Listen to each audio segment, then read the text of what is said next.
नमस्कार दोस्तों, जय माता रानी की। दोस्तों, आज हम आपको भगवान शिव की पावन कथा सुनाने जा रहे हैं। भगवान और भगत की अनोखी कथा। किसी गांव में एक पति पत्नी रहते थे। पति का नाम श्याम और पत्नी का नाम मोहिनी था। मोहिनी बहुत ही धार्मिक प्रवृत्ति की महिला थी। वह अपनी झोंपड़ी में रोजाना भगवान शिव की पूजा पाठ करती थी। एक दिन मोहिनी ओम नमः शिवाय मंत्र का जाप कर रही थी। उसकी ये प्रार्थना कैलाश पर्वत पर बैठे भगवान भोलेनाथ सुन रहे थे और माता पार्वती से कह रहे थे, हे देवी, ये कितनी मधुर वाणी है। ये मेरे अंतर मन तक पहुंचकर मुझे मंत्र मुग्ध कर रही है। फिर माता पार्वती कहती है, आपने बिल्कुल सही कहा है स्वामी। मोहिनी के इस जप से तो मैं भी मंत्र मुग्ध हो गई हूँ। भगवान भोलेनाथ ने कहा, तुम्हें ज्ञात है देवी, उस झोंपड़ी में मोहिनी और श्याम रहते हैं, जो कलयुग के कठिन समय में भी धर्म का अनुसरण करके आदर्श स्थापित करेंगे, जिसे देखकर कलयुग के अन्य पुरुष भी उनसे प्रभावित होंगे। फिर माता पार्वती कहती है, उचित है स्वामी, आप मुझे ये सब कुछ विस्तार में बताइए कि कौन है ये दोनों पति पत्नी और क्या है इनका परिचय। तब भगवान भोलेनाथ कहते हैं, हे देवी, मोहिनी इस समय झोंपड़ी में अकेली रहती है और श्याम की प्रतीक्षा में उसे व्याकुलता हो रही है, जबकि श्याम एक जमींदार के घर पर छोटा मोटा काम करता है। देखो देवी, श्याम एक लंबे समय के बाद घर लौट रहा है। कठिन परिश्रम से प्राप्त अपनी आय को लेकर अपनी पत्नी के पास जा रहा है। उसे अपनी पत्नी उतनी ही प्रिय है जितनी कि तुम हमें प्रिय हो। फिर माता पार्वती कहती है, मैं देख रही हूँ स्वामी कि आप उनकी बहुत प्रशंसा कर रहे हैं, परंतु मैं एक बात सोच रही थी कि वे पैसों के बिना कैसे अपना जीवन व्यतीत कर रही है। फिर माता पार्वती कहती है, हे स्वामी, आपकी आज्ञा हो तो मैं उनकी परीक्षा लेना चाहती हूँ, आप मुझे आज्ञा दीजिए। भगवान भोलेनाथ ने कहा, ठीक है देवी, जैसा तुम चाहती हो वैसा ही होगा। तुम उनकी परीक्षा ले सकती हो कि उनका भरोसा मुझ पर अटल है या नहीं। फिर माता पार्वती उनकी सवारी शेर पर सवार होकर पृथ्वी लोक पर पहुंचती हैं और इधर श्याम अपने घर जा रहा था और उधर माता पार्वती एक बुढ़िया का रूप ले लेती है और शेर एक छोटी लड़की का रूप ले लेता है।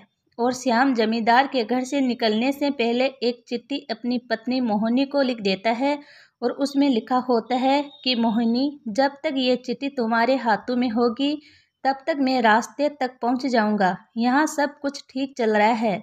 जमींदार जी मेरे काम से बहुत खुश हैं। उन्होंने एक खास चीज़ उपहार के तौर पर दी है। मैं तुम्हें घर आकर इसके बारे में बताऊंगा। मुझे सिर्फ उपहार ही नहीं मिला है बल्कि एक बड़ा पद भी मिला है।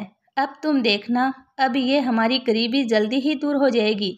तुम्हारी बहुत याद आ रही है और खास करके तुम्हारे हाथ के बने आलू के परांठे की। मैं जल्द ही घर लौट रहा हूँ। तुम अपना ख्याल रखना। तुम्हारा श्याम। चिट्ठी पढ़ते पढ़ते मोहिनी की आंखों से आंसू आ जाते हैं और कहती है, आखिर बहुत दिनों के बाद में वे घर लौट रहे हैं। आज उनके लिए उनकी पसंद का खाना बनाती हूँ और घर के अंदर जाकर एक बड़े से डिब्बे का ढक्कन खोलती हूँ तो वह डिब्बा एकदम से खाली होता है। तो वह कहती है, ऊपर वाले, इसमें तो कुछ भी नहीं है। अच्छा, कोई बात नहीं, उनके आने के बाद ही कुछ करती हूँ। उधर श्याम बैलगाड़ी में बैठकर आ रहा था और सोच रहा था, पता नहीं मोहिनी को मेरी चिट्ठी मिली या नहीं। बहुत दिनों बाद घर लौट रहा हूँ, बहुत अच्छा लग रहा है।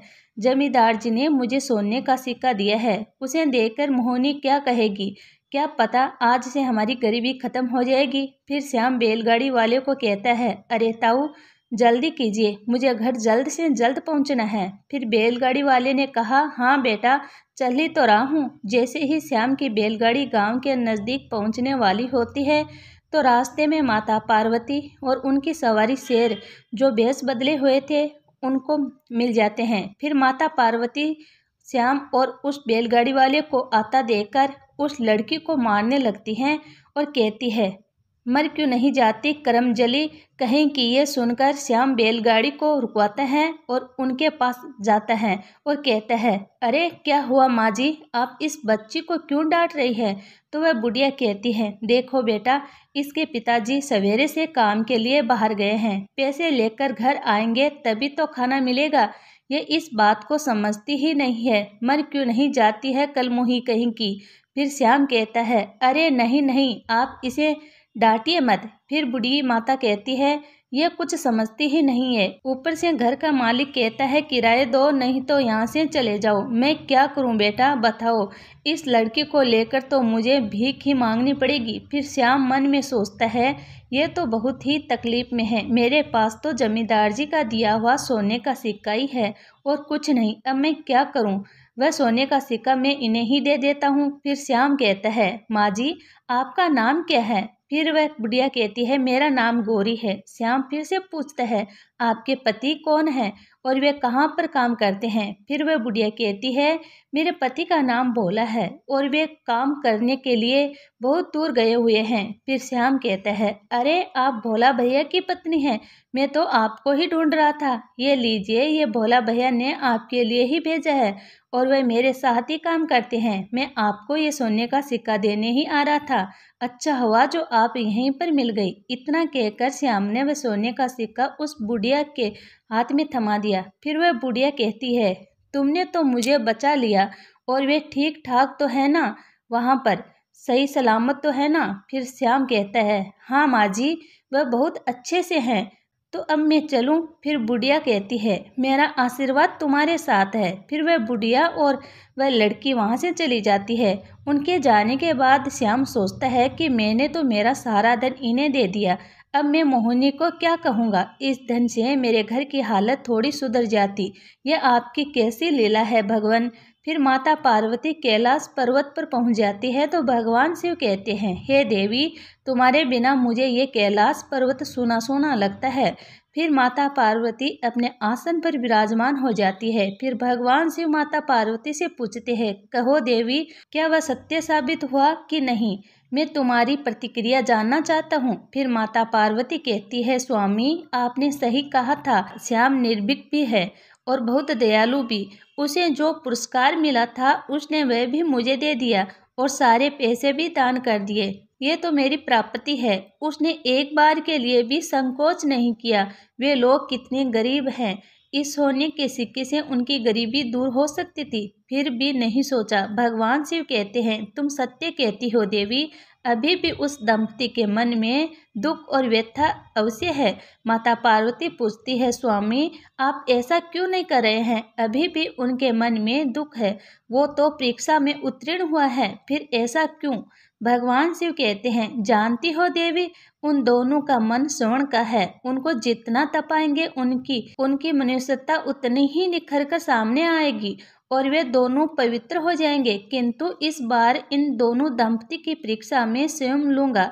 यदि वे मेरे द्वारा ली हुई परीक्षा में उत्तीर्ण हो जाते हैं तो इस असत्य के संसार में सदा सदा के लिए सत्यता की स्थापना हो जाएगी।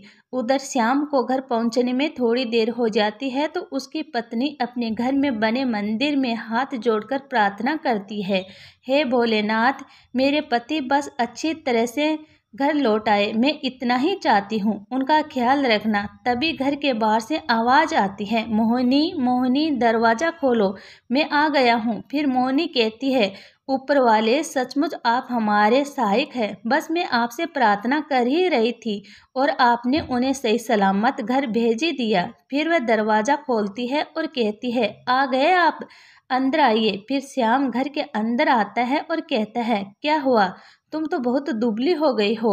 फिर मोहिनी कहती है, आपने चिट्ठी में लिखा था ना कि आपकी तरक्की हुई है और जमींदार जी ने आपको उपहार भी दिया है। अब आप मुझे बहुत सारा खाना खिलाएंगे और फिर से मैं मोटी हो जाऊंगी। यह कहकर वह हंसने लगती है। फिर मोहिनी कहती है, क्या हुआ, आप चुपचाप और उदास क्यों हैं। श्याम कहता है, अब मैं तुम्हें क्या बताऊं, मैं सब कुछ लेकर घर आ रहा था, लेकिन गांव के बाहर एक बुढ़िया और एक छोटी सी लड़की मिल गई। उनकी हालत हमारे से कई गुना ज्यादा खराब थी, इसलिए वह उपहार और सारे पैसे मैंने उनको दे दिए। मोहिनी ने कहा, इसमें उदास होने की क्या बात है। श्याम ने कहा, मैं इतना गरीब हूँ कि मैं तुम्हें 2 वक्त का खाना भी नहीं खिला सकता। मोहिनी कहती है, मैं यहाँ पर बहुत अच्छे से रह रही हूँ और वैसे भी अच्छे खाने पीने से ज़्यादा कीमती आपका मन है। आप बहुत दयालु हैं, सच कह रही हूँ, मुझे इसके अलावा और कुछ नहीं चाहिए। श्याम कहता है, मैं तो घर खाली हाथ आया हूँ। मोहिनी ने कहा, आप तो दान करके आए हैं, इसके लिए आप दुखी मत होइए। सच कह रही हूँ, आप पर मुझे गर्व है, आपने बहुत अच्छा काम किया है। श्याम कहता है, लेकिन अब मैं क्या करूँ, घर का खर्चा कैसे चलाऊंगा। तो मोहिनी ने कहा, आप एक काम कीजिए, सामने वाली जमीन खाली पड़ी है, वहाँ पर खेती कर लीजिए।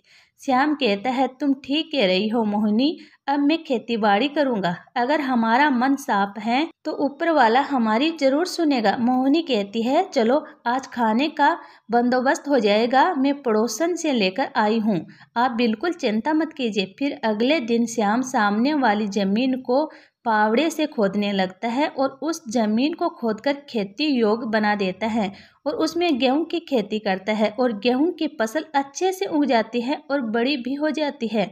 बस अब उसमें धान आने वाला होता है। यह देखकर श्याम और उसकी पत्नी बहुत खुश होते हैं और मोहिनी कहती है, आप देखिए अब सब कुछ ठीक हो जाएगा। तभी अचानक एक दिन मूसलाधार बारिश आती है और उसके साथ जोरदार तूफान भी आता है। फिर श्याम और उसकी पत्नी उठकर अपने घर से बाहर निकलकर अपनी फसल को देखने जाते हैं तो पीछे से उनकी झोंपड़ी भी उड़ जाती है और देखते ही देखते बाढ़ जैसी स्थिति उत्पन्न हो जाती है। उनका पूरा खेत पानी में डूब जाता है और घर भी डूब जाता है।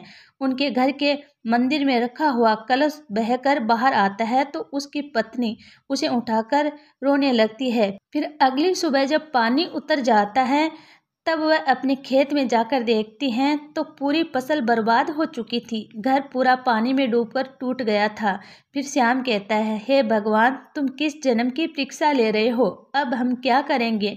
ये कहकर श्याम फूट फूट कर रोने लगता है। मोहिनी कहती है, बस कीजिए, आप रोइए मत, ऊपर वाला हमारी परीक्षा ले रहे हैं, आप देखिए सब कुछ पहले की तरह ठीक ठाक हो जाएगा। उधर माता पार्वती भगवान शिव से कहती है, हे स्वामी, आप उन पर दया कीजिए, उनकी और परीक्षा मत लीजिए, वे लोग बहुत गरीब है, मैं उनका और कष्ट नहीं देख सकती। भगवान शिव कहते हैं, स्वयं का धर्म और कर्म यही उनके सपनों को साकार करता है, इसके लिए और कुछ नहीं चाहिए। बात को समझो देवी, चारों तरफ अंधकार छाया हुआ है, इस अंधकार की भूख से ही सूर्य का उदय होता है। और इधर श्याम और उसकी पत्नी एक शिव मंदिर के बाहर बैठ जाते हैं और श्याम अपने मन में कहता है, हे भोलेनाथ, क्या पाप किया था मैंने जो आप हमें इतने कष्ट दे रहे हैं। मैं मोहिनी को और गरीबी में नहीं देख सकता हूँ, हे भोलेनाथ मेरी प्रार्थना सुनो। तभी मंदिर के दूसरे छोर पर भगवान शिव प्रकट होकर एक बूढ़े आदमी का रूप लेकर आते हैं और श्याम के सामने से गुजरते हैं और उसके सामने एक सोने के सिक्कों से भरी थैली गिराकर आगे बढ़ जाते हैं। फिर श्याम आवाज लगाता है, अरे बाबा सुनिए, ये आपकी थैली यहाँ गिर गई है। फिर भी वो बाबा नहीं सुनते तो श्याम उठकर उनके पीछे जाता है और उनसे कहता है, अरे बाबा सुनिए, यहाँ आपकी थैली गिर गई है। फिर वह बूढ़े बाबा कहते हैं, बहुत उपकार किए हैं भाई, तुमने मेरे जीवन भर की कमाई इस थैली में रखी हुई थी, इसे लौटाकर तुमने मुझ पर बहुत बड़ा एहसान किया है, वरना ऐसे में कौन लौटाता है। श्याम कहता है, नहीं नहीं, दूसरे का सम्मान लौटाना तो मनुष्य का कर्तव्य है। फिर बूढ़े बाबा कहते हैं, तुम बहुत ही सच्चे इंसान हो, वरना इस दुनिया में बस झूठे लोग ही व्याप्त हैं, उन सब के बीच तुम बहुत बड़ा उदाहरण बनोगे। बेटा, तुम्हें देखकर लगता है तुम बहुत गरीबी में जी रहे हो, फिर भी तुम्हारे मन में लोभ लालच नहीं आया, ये बहुत बड़ी बात है। देखना, इस सत्य का फल तुम्हें अवश्य मिलेगा, ये मेरा आशीर्वाद है। अब मैं चलता हूँ। फिर श्याम और उसकी पत्नी अपनी टूटी हुई झोंपड़ी में वापस चले जाते हैं। रात के समय मोहिनी श्याम को एक गिलास पानी देती है और कहती है, ये लीजिए, आज भी पानी पीकर ही सोना पड़ेगा, ऐसे तो बुखार आ जाएगा, ऊपर से घर की छत भी नहीं है। फिर श्याम रोते हुए कहता है, हे भोलेनाथ, मुझे माफ़ कर दो, मैं और नहीं सह सकता ये गरीबी, अब मेरे अंदर सहन शक्ति नहीं रही है। तभी उनके घर के बाहर जोरदार प्रकाश प्रकट होता है।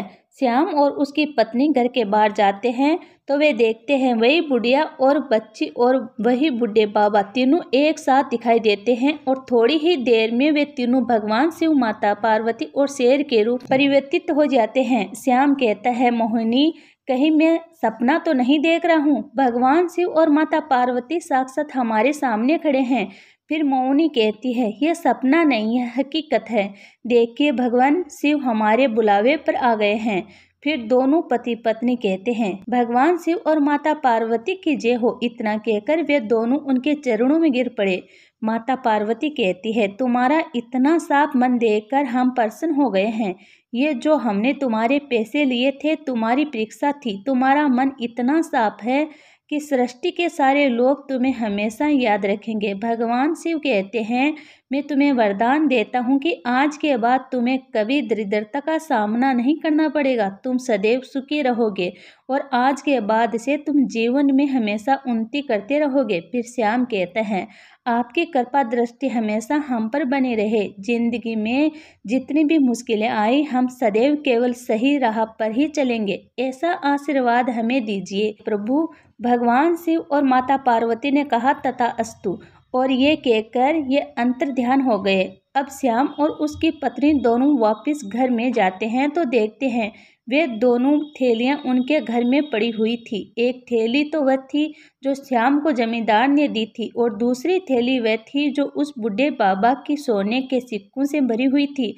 अब उस स्थान से वे दोनों पति पत्नी हंसी खुशी रहने लगे और उनका गुजारा भी अच्छे से होने लगता है। जय हो भोलेनाथ की। दोस्तों, जैसा भगवान शिव ने श्याम और मोहिनी पर अपनी कृपा बरसाई, वैसे ही आप और आपके परिवार पर भोलेनाथ की कृपा बनी रहे।